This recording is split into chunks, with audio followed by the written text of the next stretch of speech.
할렐루야. 네, 먼저 이 시간에도 하나님을 예배하러 나온 우리 성도들에게 오늘 사도 바울이 경험했던 예수님의 함께하심이 꼭 여러분에게도 함께하기를 주의 이름으로 축원합니다. 우리 한번 주위 분들과 인사하면 좋겠습니다. 한 주만에 배웠으니까요. 주님의 이름으로 사랑하고 축복합니다. 오늘도 은혜 받는 시간 되십시오라고 우리 인사 한번 하겠습니다. 주님의 이름으로 사랑하고 축복합니다. 오늘도 은혜 받는 시간 되십시오. 오늘도 은혜 받는 시간 되십시오.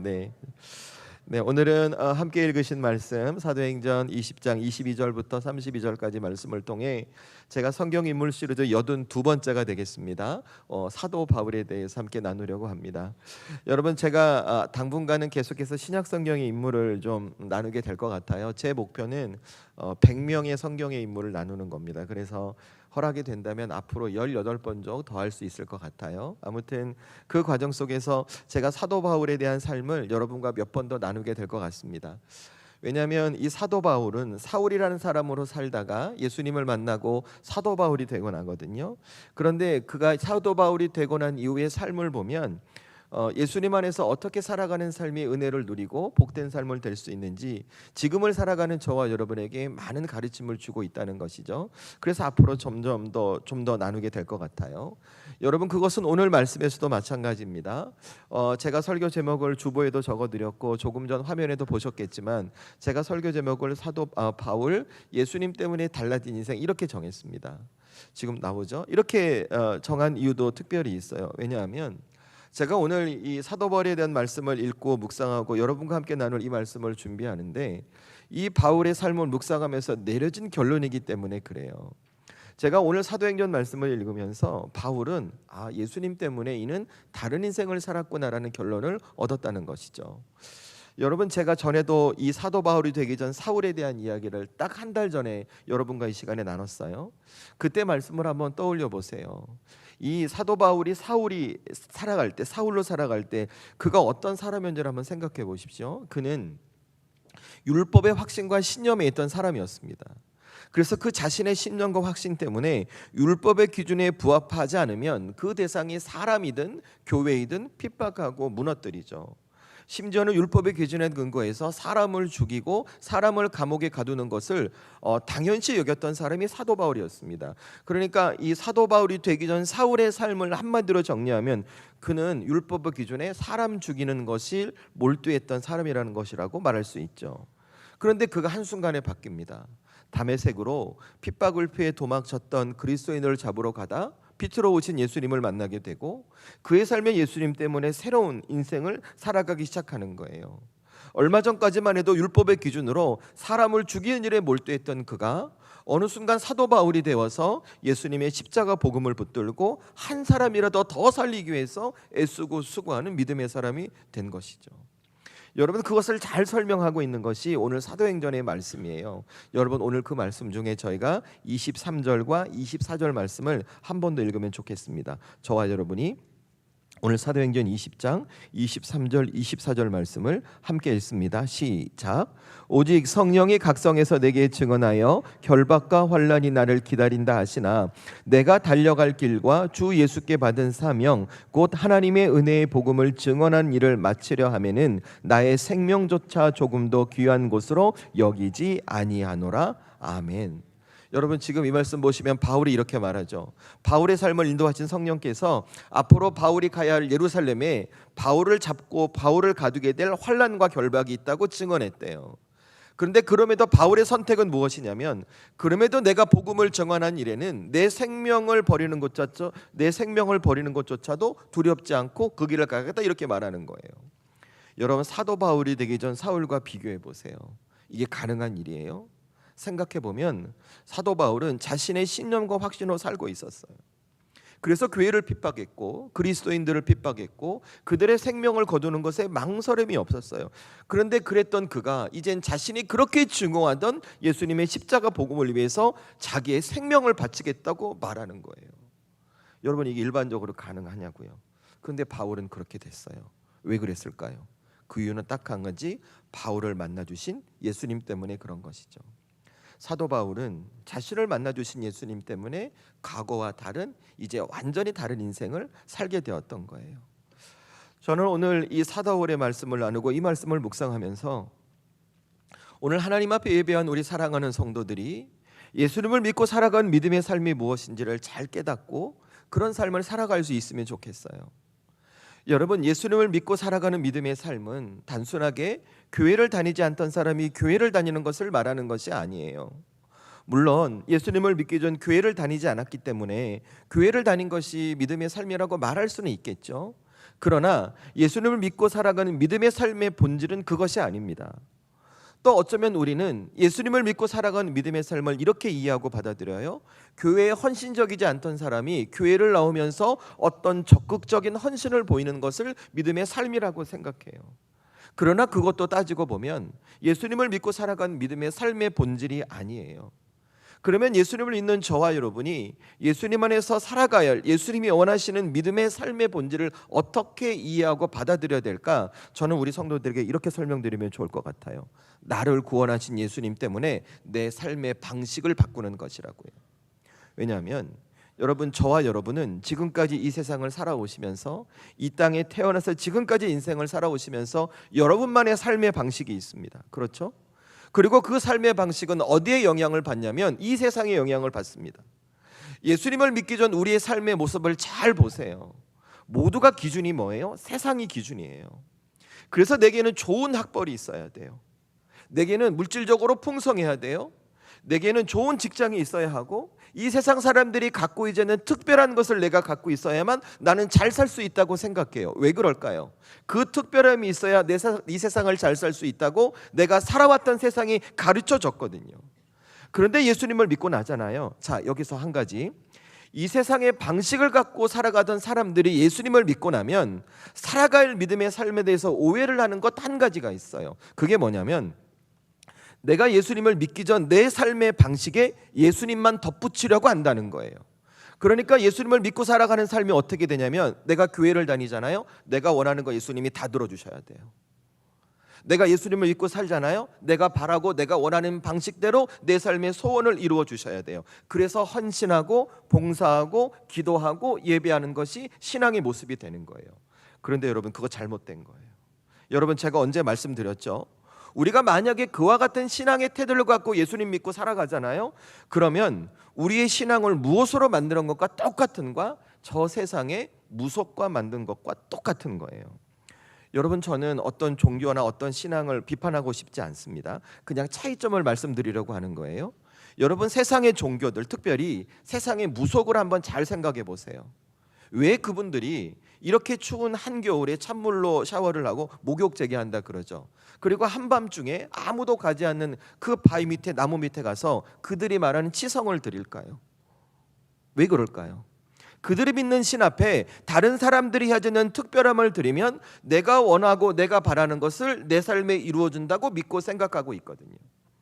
그런데 여러분, 기독교 신앙은 그런 신앙이 아니에요.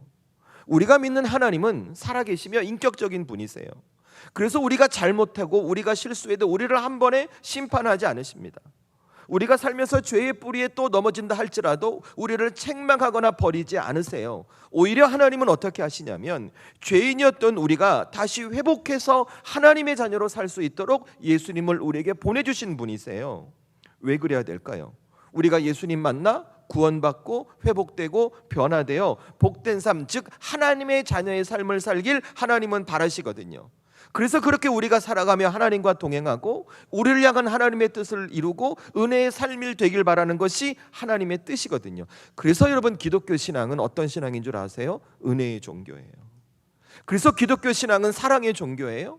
기독교는 용서의 종교이고 기독교는 회복과 치유의 종교라는 것을 여러분이 잘 아셔야 돼요. 그 때문에 예수님을 믿고 살아가는 믿음의 삶은 단순하게 내가 원하는 삶의 방식에 예수님을 덧붙이는 것이 아니라 나를 구원하신 예수님 때문에 내 삶의 목적을 바꾸는 것입니다. 내 삶의 방향을 바꾸는 것입니다. 내가 살아가는 삶의 방식을 바꾸고 그래서 내 말과 행동을 바꾸고 예수님께서 나와 동행하실 수 있도록 그렇게 내 삶 전체를 바꿔가는 것이 진짜 믿음의 삶이라는 것을 여러분이 기억하셔야 해요. 그리고 그렇게 살아갈 때 우리 하나님은 어떤 은혜를 주시는가? 우리 삶에 동행해 주시면서 그런 우리를 통해 당신의 일하심을 보여주시는 것이죠. 먼저는 가깝게 우리 주변에 있는 여러분의 가정에 있는 믿지 않는 남편, 믿지 않는 아내, 믿지 않는 자녀들에게 나를 통해 구원의 은혜를 흘러보게 하시고, 혹은 주변에 상처받아 괴로워하고 좌절하고 낙망하고 있는 그들에게 믿음의 삶을 사는 나를 통해 치유와 회복과 사랑을 경험하고 그들이 새로운 삶을 살 수 있도록 내 인생을 축복의 통로로 사용하시는 것이 하나님의 계획과 뜻이라는 거예요.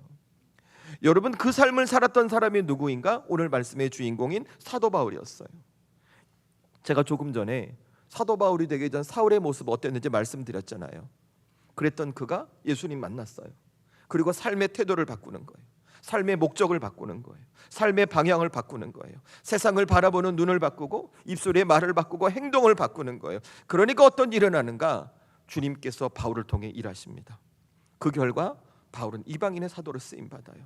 전 세계로 복음이 흘러들어갈 수 있도록 복음의 문을 열고 누군가를 구원하는 축복의 통로의 삶이 바로 사도 바울의 삶이 되었던 것이죠. 저는 오늘 이 사도 바울의 삶을 함께 나누면서 우리 살아가는 성도들의 삶이 하나님 앞에 그렇게 쓰임 받기를 원해요. 여러분, 우리의 마음속에 사도 바울처럼 되고 싶은 믿음의 욕망이 있으셔야 합니다. 그런데 오해하시면 안 돼요. 제가 사도 바울과 같은 사람이 되라고 말하는 것이 여러분도 사도 바울처럼 세계 열방을 향해 나가 오지에 가서 복음 전하고 선교하고 목숨을 버리라, 이 말이 아니에요. 여러분이 주어진 삶의 자리에서 내가 예수 믿고 구원받은 하나님의 자녀로 살아가면서 예수님 때문에 여러분의 삶의 목적과 방향을 바꾸는 믿음의 결단과 선택을 하시라는 거예요. 그럴 때 우리에게 어떤 일들이 일어나요? 여러분의 주변에 있는 사람들이 변한다니까요. 여러분의 가정이 변하고 남편과 아내와 직장이 변하고 여러분을 통해 하나님께서 그동안 경험하지 못했던 하늘의 은혜와 능력을 부어주신다는 거예요. 그래서 우리 성도들이 꼭 기억하셨으면 좋겠어요. 예수님을 믿고 살아가는 믿음의 삶은 무엇인가? 예수님을 믿고 살아가는 믿음의 삶은 나를 구원하신 예수님 때문에 내 삶의 목적과 방향을 바꾸는 것이다. 내 삶을 바라보는 눈을 바꾸고 내 말과 행동을 바꿔서 주님이 일하실 수 있도록 내가 주님과 동행하는 삶을 살아가는 것이다. 저는 우리 성도들에게 이것을 깨닫는 은혜가 있고 그와 같은 삶을 살아감으로 말미암아 여러분의 삶에 일하시는 예수님의 은혜가 임할 수 있기를 주의 이름으로 축원합니다. 여러분, 그렇게 꼭 바꿔가셔야 합니다. 그러면 여러분이 걱정하고 근심하고 있는 내 옆에 있는 누군가, 삶의 어떤 근심의 문제, 가정의 문제, 아니요, 오히려 여러분이 주님의 능력을 흘러보내 그들을 변화시켜가는 축복의 통로가 여러분의 삶이 될 줄로 믿습니다. 저는 그래서 오늘 이 아침에 사도 바울의 삶을 통해 우리도 바울처럼 예수님 때문에 다른 인생, 바뀐 인생으로 살아가기 위해 지켜가 할 신앙의 원칙, 제가 3가지 말씀드릴게요. 첫 번째, 무엇을 기억하시냐면 우리 사랑하는 성도들은 여러분의 삶을 살아가시면서 성령 하나님의 도우심을 구하셔야 합니다. 여러분, 오늘 말씀을 보시면 예수님을 만난 사도 바울은 자신이 앞으로 가야 할 길에 환난과 결박이 있다는 것을 알고 있었어요. 그럼에도 그 길을 가겠다고 말하는 거예요. 저는 우리 성도들이 오늘 이 시간에 저와 여러분이 사도 바울의 입장이 돼서 바울의 고백을 할 수 있는지를 생각해 보시면 좋을 것 같아요. 저와 여러분이 예수님의 십자가로 구원받아 하나님의 자녀가 되었습니다. 그리고 이방을 향한 복음을 전하는 일꾼의 사명을 받았어요. 그리고 내가 이제 어디를 가야 하냐면 바울처럼 예루살렘에 가야 하는 거예요.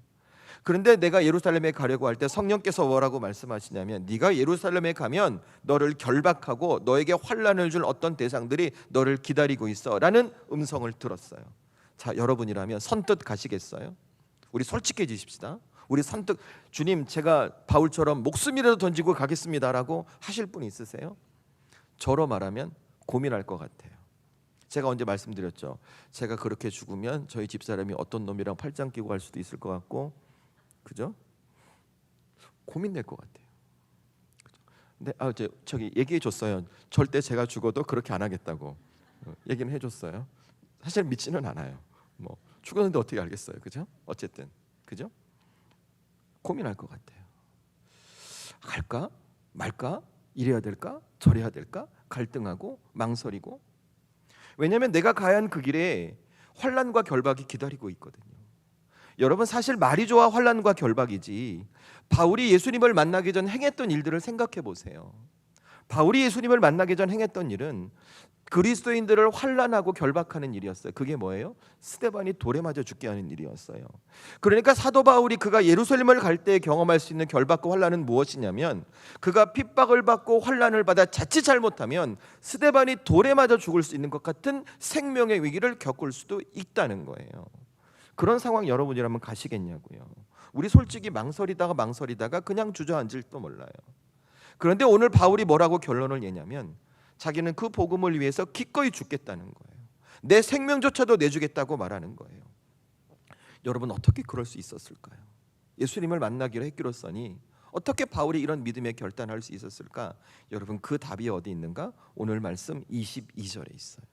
오늘 말씀 22절 말씀을 저와 여러분이 함께 읽도록 하겠습니다. 함께 읽습니다. 시작. 보라, 이제 나는 성령에 매여 예루살렘으로 가는데 거기서 무슨 일을 당할지 알지 못하노라. 아멘. 자, 여러분, 오늘 지금 사도 바울이 어디에 매여 있다 그래요? 성경을 보니까 22절에 성령에 매여 있다는 거예요. 성령의 붙들림 받았다. 그러니까 뭘 들어요? 성령의 음성을 들어요. 여러분, 이것을 바꾸려면 우리에게 어떻게 적용할 수 있는가? 사울은 자신이 예수님을 만나고 예수님 앞에 믿음의 삶을 살아가면서 늘 무엇을 구했어요? 성령 하나님의 도우심을 구했다는 거예요. 그래서 그는 성령의 붙들림 바 되었던 거예요. 성령의 음성을 들었던 거예요. 그래서 더 중요한 것은 그의 삶에 성령의 음성이 들려와요. 사도 바울아, 네가 이 길을 갈 때 너에게 환난과 결박이 있겠지만 네가 믿음으로 간다면 주의 성령께서 너와 동행하시며 환난과 결박에서 구원해 주신 은혜를 줄 거야 라는 하나님의 메시지를 들었던 거예요. 그래서 바울이 어때요? 내가 가야 할 길에 환난과 결박이 있음에도 바울은 두려워하지 않아요. 겁내지 않아요. 망설이지 않아요. 오히려 자신이 믿고 있던 그 성령 하나님의 도우심을 경험했고, 그분의 도우심으로 말미암아 자신의 삶의 목적과 자신의 삶의 방향이 바뀐 대로 오로지 복음을 전함으로 다른 사람이 해낼 수도 없고 할 수도 없었던 이방인의 사도의 사명을 감당했다는 것이죠.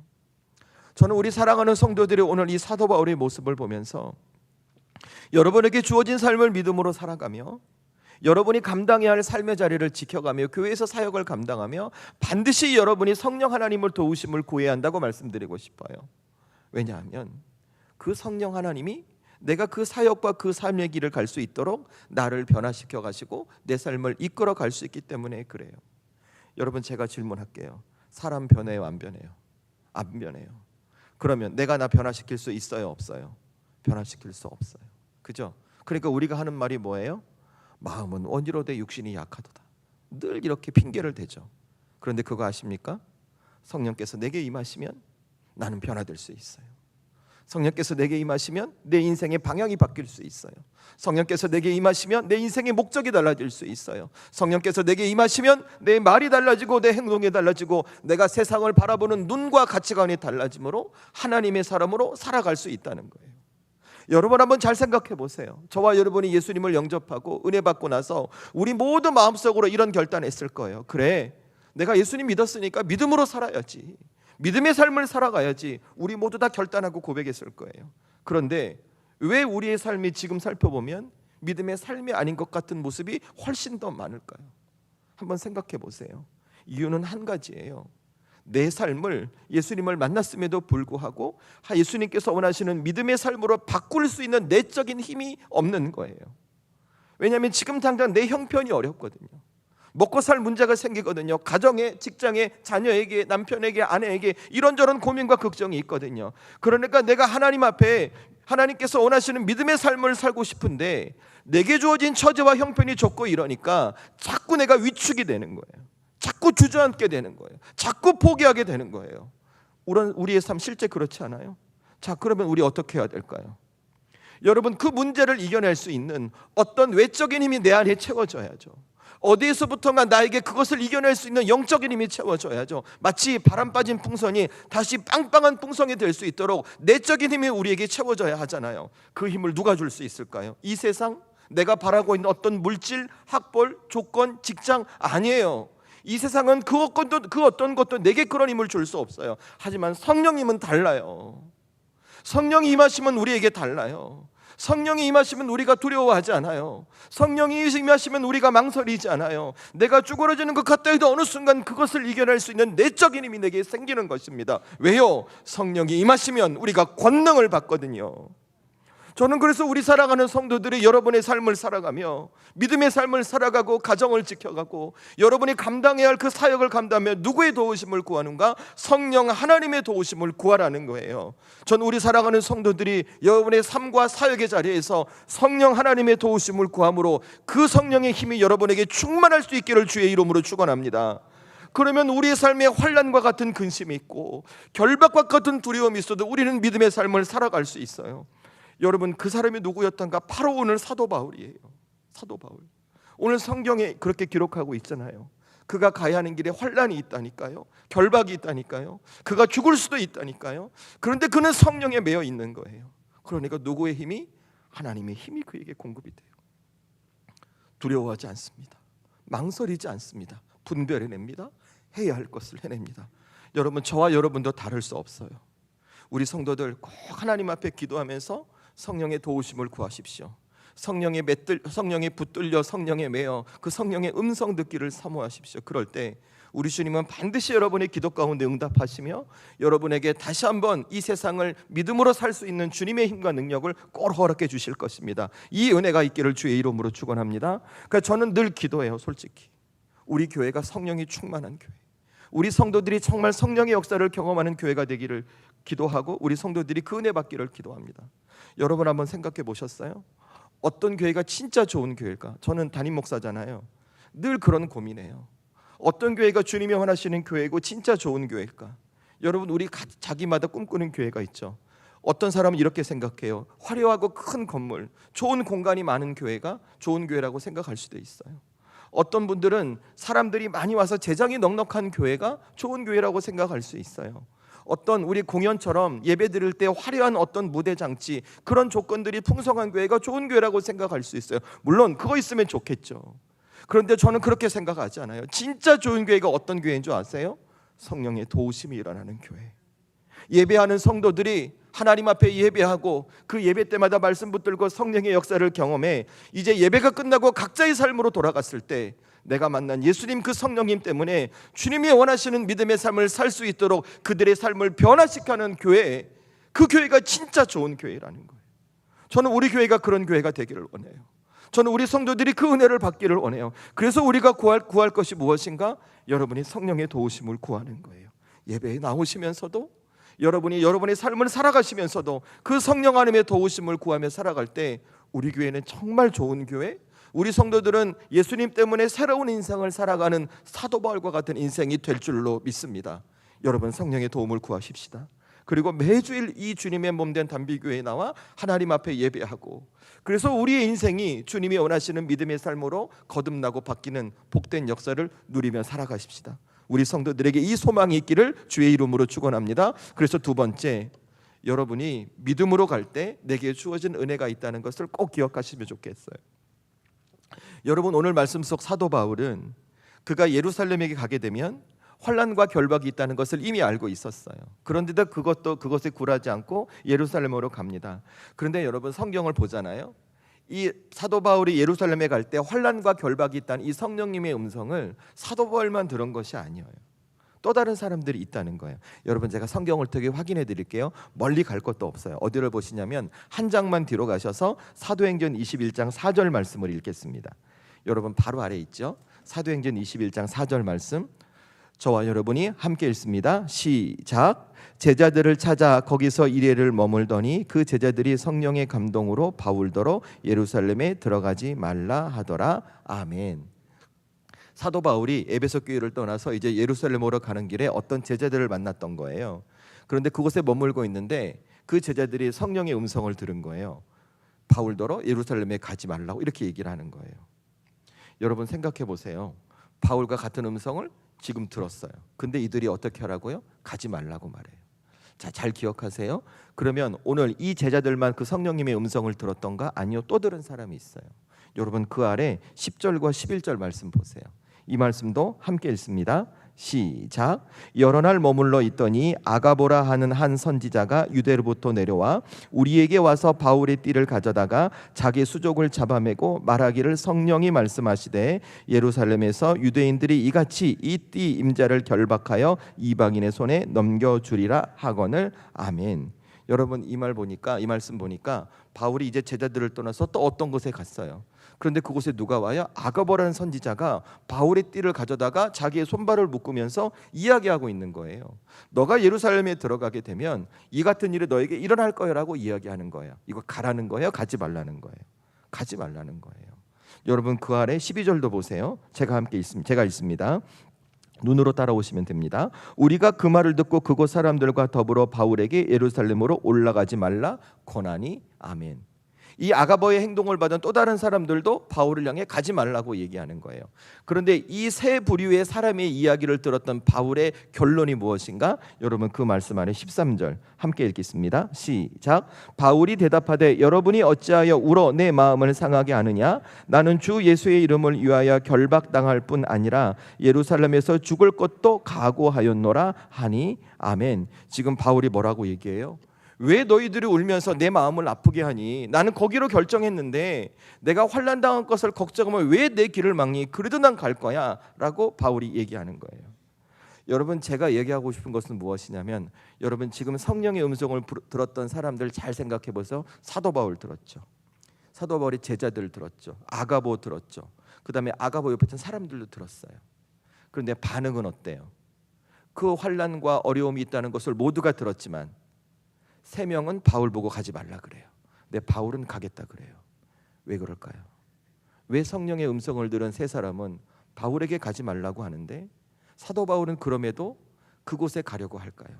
그 이유가 뭘까요? 저는 이렇게 말씀드릴 수 있을 것 같아요. 고난을 바라보는 시선의 차이라고요. 여러분, 잘 생각해 보세요. 성령님께서 바울이 예루살렘에 갈 때 왜 환난과 핍박이 있다는 것을 미리 말씀해 주셨을까요? 바울아, 너 거기 가면 환난 받고 핍박 받으니까 절대 가지 마, 이 말씀일까요? 아니면 네가 그것을 알고 가고 담대하게 갈 때 너와 함께 하신 하나님께서 은혜를 주실까요? 이 말씀을 하시는 걸까요? 전자일까요? 후자일까요? 후자겠죠. 자, 그러면 바울과 같은 음성을 듣던 세 부류의 사람에게 성령님께서 바울이 예루살렘에 갈 때 핍박과 환난이 있겠다는 것을 말씀해 주신 이유가 뭘까요? 바울의 앞길을 막고 그를 보호하라는 의도일까요? 바울이 맡겨진 사명을 잘 감당할 수 있도록 그를 도우라는 메시지를 주셨던 걸까요? 전자일까요? 후자일까요? 후자겠죠. 그렇죠. 그런데 오늘 보세요. 이 성령의 음성을 들은 세 부류의 사람은 바울의 앞길을 말아요. 가지 못하게 해요. 왜 그럴까요? 바울이 가야 할 앞길에 환난과 핍박이 있는데 그것을 믿음의 눈으로 본 것이 아니라 세상의 눈으로 봤거든요. 그러니까 이렇게 생각하는 거예요. 주의 일을 하게 되면 평안함만 있어야 된다는 거예요. 하나님의 일을 하게 되면 어려움이 생겨서는 안 된다는 거예요. 주의 일을 하다가 환난이 오거나 핍박이 오거나 고난이 왔을 때 그것은 하나님의 일이 아니라는 자기들의 생각에 사로잡혀 있는 거예요. 그런데 바울은 그렇지 않아요. 내가 가는 길에 환난이 있고 핍박이 있을 수 있어요. 그래도 믿음으로 가요. 내가 가는 길에 두려움 있고 근심이 있을 수 있어요. 그래도 믿음으로 가요. 왜요? 내가 믿음으로 갈 때 그에게 주어지는 주님의 은혜가 있거든요. 그래서 바울이 믿음으로 예루살렘에 갑니다. 가서 핍박을 당하고 환난을 당합니다. 결박을 당합니다. 그 인생이 그렇게 끝났던가? 아니요. 그가 이제 어디로 가요? 그의 소원대로 로마로 가요. 로마에서 복음을 전해요. 그리고 여러분, 신약성경의 옥중서신이라고 불리고 있는 에베소서, 빌립보서, 골로새서, 빌레몬서를 기록해요. 그리고 믿음의 후대들에게 예수님을 믿는 삶이 어떤 삶인지 보여주는 하나님께 쓰임받는 믿음의 사람이 돼요.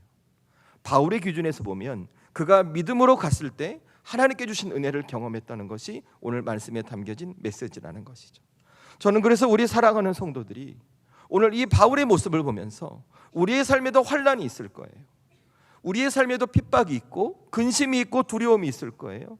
그런데 그 상황에 우리의 선택은 무엇인가? 하나님께서 내게 주실 은혜를 기대하며 믿음으로 그 길을 가시라는 거예요. 그럼에도 불구하고 믿음으로 가시라는 거예요. 그 믿음이 뭔지 아세요? 예수님께서 나를 구원하셨다는 믿음, 하나님께서 나의 하나님이 되어주셨다는 믿음. 그래서 내가 이 고난의 길, 믿음의 길로 갈 때 우리 주님은 반드시 내게 은혜를 주신다는 믿음. 여러분이 고난 앞에 믿음의 길로 갈 때 우리 주님은 큰 은혜로 응답하실 줄로 믿습니다. 여러분 행하셔야 합니다. 움직이셔야 합니다. 그래야 여러분의 은혜를 받을 수 있어요. 멈추어 있고 주저앉아 있으면 은혜가 올 수 없어요. 여러분 아브라함 잘 생각해 보세요. 여러분 야고보서 2장 21절을 보면 예수님께서 아브라함을 뭐라고 평가하셨는가? 그는 행함으로 의롭다함을 받았대요. 그가 행함으로 말미암아 은혜 받았다고 예수님께서 평가하셨어요. 뭔 줄 아세요? 아브라함에게 하나님께서 100살의 아들 이삭을 주셨어요. 그런데 어느 날 하나님께서 말씀하시는 거예요. 그 아들 이삭을 내게 바쳐라. 그것도 번제로 바쳐라. 여러분 아브라함 입장에 생각해 보면 오늘 바울과 같은 환난과 핍박이 아들을 바치란 하나님의 메시지 아니에요? 그런데 아브라함 어떻게 해요? 그가 나귀에다가 나무를 실어요. 아들을 데리고 모리아 산으로 가요. 그리고 번제단에 올라 아들을 묻고 칼로 내리쳐 하나님 앞에 번제 드리는 행위를 해요. 환난과 핍박과 고난이 있지만 믿음으로 그 길을 갔던 거예요. 그러니 하나님 어떻게 하시는가? 하늘에서 음성이 들려 아브라함아 아브라함아 내가 너의 믿음을 받노라 말씀하시면서 그의 삶에 은혜를 주세요. 그리고 그를 믿음의 조상으로 삼아주십니다. 여러분 이거 사도 바울도 마찬가지 아니에요? 그의 삶에 환난과 핍박과 고난이 있는 걸 알고 있었어요. 그래도 그가 믿음으로 가자. 그는 그의 인생이 그렇게 끝나지 않아요. 이방을 향한 복음의 문을 열고 지금 우리에게까지 십자가 구원을 흘러보내는 정말 믿음의 일꾼으로 주님 앞에 쓰임 받습니다. 저는 저와 여러분의 삶도 그럴 거라 믿어요. 그러니 여러분 혹 지금 여러분의 삶에 어떤 환난이 있으십니까? 내 힘과 능력으로 감당할 수 없는 근심이 있으십니까? 그 순간 다시 믿음으로 가십시오. 하나님께서 나와 함께 하신다는 믿음, 우리 주님께서 나를 구원하셨던 믿음, 그 믿음을 갖고 여러분이 인생의 걸음을 걸어갈 때 우리 주님은 반드시 오늘 사도 바울에게 주셨던 은혜, 여러분이 생각지도 못하고 상상도 할 수 없었던 하늘의 은혜를 반드시 여러분에게 부어주실 줄로 믿습니다. 우리 성도들이 믿음으로 걸어가고 은혜 받는 성도들이 될 수 있기를 주의 이름으로 축원합니다. 그래서 마지막 세 번째, 여러분이 붙들고 있으신 하나님의 말씀의 능력임을 잊지 마시라는 거예요. 여러분 오늘 사도행전 말씀은 엄밀히 말하면 사도 바울이 자신이 복음을 전하다가 세워진 에베소 교회를 이제 떠나고 이제 그가 떠난 이후에 어떤 삶을 살고 남겨진 성도들은 교회는 무엇을 해야 될지를 설명하고 있는 말씀이에요. 그래서 바울이 오늘 학교의 첫 번째, 두 번째 대제 보신 것처럼 바울은 자신의 삶에 환난과 결박이 있지만 그럼에도 그가 어디를 가요? 예루살렘에 가겠다고 자신의 앞길을 얘기해요. 그리고 남겨진 에베소 교회를 향해 어떤 권면을 주냐면 오늘 말씀 30절 보세요. 오늘 말씀 30절 아니 31절과 32절만 함께 읽겠습니다. 우리 31절 32절 함께 읽습니다. 시작. 그러므로 여러분이 일깨어 내가 3년이나 밤낮 쉬지 않고 눈물로 각 사람을 훈계하던 것을 기억하라. 지금 내가 여러분을 주와 및 그의 은혜의 말씀을 부탁하노라. 그 말씀이 여러분을 능히 든든히 세우사 거룩하게 하심을 입은 모든 자 가운데 기업이 있게 하시리라. 아멘. 지금 무슨 얘기하냐면 이제 남겨진 바울이 떠난 이후에 에베소 교회는 뭘 붙들어야 한다고요? 바울이 가르쳐 주셨던 예수님의 말씀, 하나님의 말씀을 꼭 붙들어야 한다는 거예요. 왜 그래야 될까? 이유가 29절이에요. 제가 읽습니다. 내가 떠난 후에 사나운 이리가 여러분에게 들어와서 그 양떼를 아끼지 아니하며. 아멘. 뭐라고 말하는가? 바울이 떠난 이후에 에베소 교회에 사나운 이리가 들어와서 교회를 흔들 거라는 거예요. 그런데 바울이 그 흔듦 과정에서 그 문제를 해결할 수 있는 방법이 무엇인가? 예수님의 말씀이라는 거죠. 저는 이 말씀 보면서 조금 의아한 생각이 들었어요. 여러분 예를 들어 우리 교회를 그냥 가정해서 우리 교회 예배하고 있는데 누가 와서 예배를 방해하고 교회를 혼란하게 하고 막 하고 있어요. 그럴 때 우리 장로님 한 분이 예수 이름으로 물러가라 그럴 때 그 사람이 벌러덩 넘어졌어요. 단번에 해결되지 않겠어요? 그죠? 어떤 은사와 어떤 능력이 있으면 우리 성도들의 입장에서도 와 하나님 함께 하시는구나. 더 시원하고 순박하게 더 잘 해결되지 않겠어요? 그죠? 그런데 오늘 바울이 제시한 방법은 어떤 은사나 특별한 능력을 이야기하잖아요. 예수님의 말씀, 하나님의 말씀을 붙들라고 얘기해요. 왜 그럴까요? 이 말씀이 곧 하나님이시거든요. 이 말씀이 곧 예수님이시거든요. 여러분 요한복음 1장 1절을 보시면 이렇게 얘기해요. 태초에 말씀이 계시니라. 이 말씀이 하나님과 함께 계셨고 이 말씀이 곧 하나님이시라라고 예수님께서 말씀하셨어요. 그 의미가 뭘까? 이 말씀이 살아있다는 거예요. 이 말씀이 능력이라는 거예요. 이 말씀이 곧 예수님과 하나님 되신다는 것입니다. 그래서 어떤 교회 공동체에 문제가 생겼을 때 사나운 이리가 들어가 혼란을 일으키고 갈등을 일으키고 분열을 일으킬 때 어디로 다시 돌아가야 되는가? 말씀으로 돌아가면 그 분열과 갈등과 혼란이 잠잠해지고 다시 교회 공동체가 회복되는 은혜를 주신다고 오늘 바울이 이야기했던 거예요. 여러분, 이제 이 바울의 이야기를 우리 삶에 그대로 적용해 보세요. 여러분, 이 시대의 교회가 뭘까요? 이렇게 여러분이 저와 함께 예배하는 공동체가 교회이기도 하지만 진짜 교회가 뭔지 아세요? 저와 여러분 한 사람 한 사람이 주의 성령이 거하신 하나님의 전 교회라는 거예요. 그래서 저와 여러분이 이 세상을 살아가잖아요. 사나운 이리가 우리를 혼란하게 만들 거예요. 우리를 갈등하게 만들 거예요. 하나님으로부터 점점 멀어갈 수 있도록 우리를 근심하게 만들 거예요. 그런데 그 근심하고 갈등하고 혼란하게, 그래서 하나님께 멀어지게 만드는 그 문제를 해결할 수 있는 방법은 특별한 은사나 특별한 능력이 아니라 바로 하나님의 말씀, 예수님의 말씀이라고 바울이 설명해 주는 거예요. 왜요? 이 말씀은 살아있거든요. 이 말씀이 하나님이시거든요. 이 말씀이 예수님이시거든요. 그래서 여러분이 이 땅의 삶을, 믿음의 삶을 살아가고 이 세상에서 예수님 때문에 다른 인생을 살아가기를 소원하신다면 여러분이 무엇을 놓치지 말아야 되는가? 지금 여러분이 붙들고 계신 이 말씀을 여러분의 가슴에 꼭 품으셔야 돼요.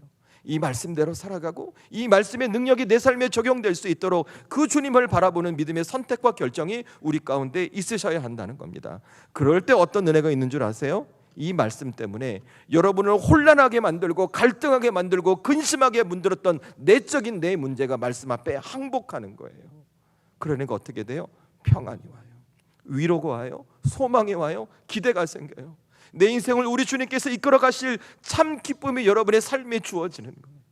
저는 그래서 우리 살아가는 성도들이 오늘 사도 바울처럼 정말 예수님 때문에 다른 인생을 살기를 바라고 원하시는가? 이 말씀을 꼭 붙들고 이 말씀의 능력을 경험하기를 소원하는 분들이 될 수 있기를 주의 이름으로 축원합니다. 여러분, 그렇게 살아가십시오. 이 말씀의 능력이고 이 말씀이 여러분의 삶을 이끌어가며 이 말씀이 여러분의 삶에 때로운 길로 이끌어가게 될 것입니다. 전 우리 성도들이 이 말씀의 기쁨을 경험했으면 좋겠어요. 제가 말씀을 마무리합니다. 저는 우리 성도들이 은혜 받는 인생이 되기를 원해요. 여러분, 은혜라는 것이 내가 생각할 수도 없고 내가 기대하지 못했던 특별한 어떤 혜택과 능력이잖아요. 내 삶에 어떻게 이런 게 올 수가 있지? 라고 하는 것이 은혜잖아요. 저는 예수님 때문에 우리 성도들이 그랬으면 좋겠어요. 여러분의 삶의 목적과 인생의 방향, 삶을 살아가는 방식을 예수님 때문에 조금씩 바꿔가십시오. 힘들고 어렵지만 성령 도우심을 구하고 어떤 어려운 상황이어도 믿음으로 그 길을 가보십시오. 그래서 내 삶의 은혜를 채우시고 그때마다 다시 이 주님의 말씀을 붙들며 여러분의 인생을 새롭게 빚어가시는 그 예수님의 은혜를 우리 성도들이 꼭 경험했으면 좋겠어요. 그래서 여러분의 입술 가운데 저는 바라기를, 와, 예수 믿는 거 너무 좋다, 교회 오는 건 너무 기쁘고 행복하다, 이 고백이 나왔으면 좋겠어요. 여러분, 오늘 주신 말씀 기억하며 우리 하나님 앞에 그렇게 살아가기로 결단하십시다. 하나님, 저를 구원하신 예수님 때문에 이제 새로운 인생 살아가겠습니다. 제가 이제 사도 바울처럼 성령의 도우심, 믿음으로 가고 이 말씀 붙들 때 제 삶에 지금껏 경험하지 못했던 하늘의 은혜 꼭 부어주십시오. 주여, 저와 동행해 주십시오. 이렇게 믿음으로 결단하기를 소원합니다.